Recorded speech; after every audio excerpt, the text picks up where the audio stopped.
श्रीमद्भगवद गीता श्री कृष्ण अनमोल वचन भगवद गीता के रहस्य और सफलता का संबंध। भगवद गीता के रहस्य और सफलता का संबंध।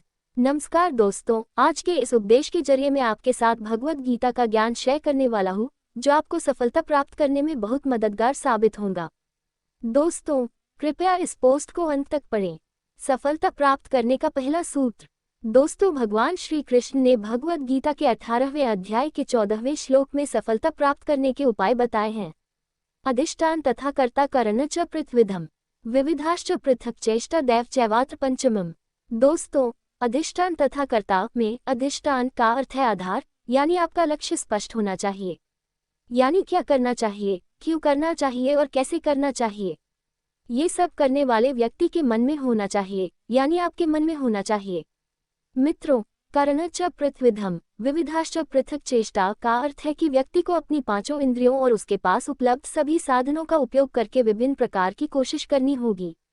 दोस्तों, अंत में भगवान की कृपा होती है। इसका अर्थ है कि जो व्यक्ति ऊपर बताए गए सभी कामों को अच्छे से करता है वह स्वयं भगवान की कृपा पाता है और इसलिए वह सफल होना चाहिए। दोस्तों, आप भी अपने क्षेत्र में प्रसिद्ध होना चाहते हैं तो आपको दिए हुए बातों को ध्यान में अवश्य रखना चाहिए। दोस्तों, अब जानते हैं भगवद गीता में दिए गए अगले सफलता सूत्र के बारे में। सफलता प्राप्त करने का दूसरा सूत्र।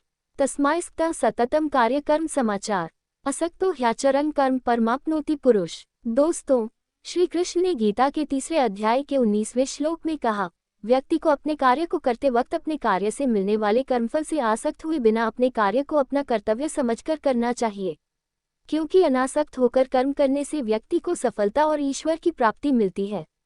मित्रों, हमें हर काम को करते समय अपना कर्तव्य समझकर करना चाहिए, बिना किसी कर्मफल से आसक्त होकर। दोस्तों, अब हम भगवद गीता में सफलता के अगले स्रोत के बारे में जानते हैं।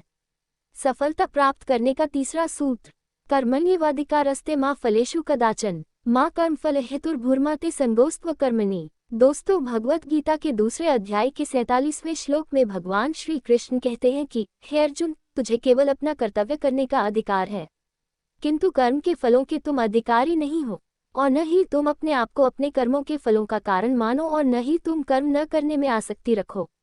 दोस्तों, यहाँ भगवान श्री कृष्ण का तात्पर्य यह है कि जब हम केवल अपने कार्यों के परिणामों के बारे में ही सोचना शुरू कर देते हैं तब हम अपने काम पर अच्छे से ध्यान नहीं दे पाते हैं और उसके कारण हम उस काम को अच्छे से नहीं कर पाते हैं।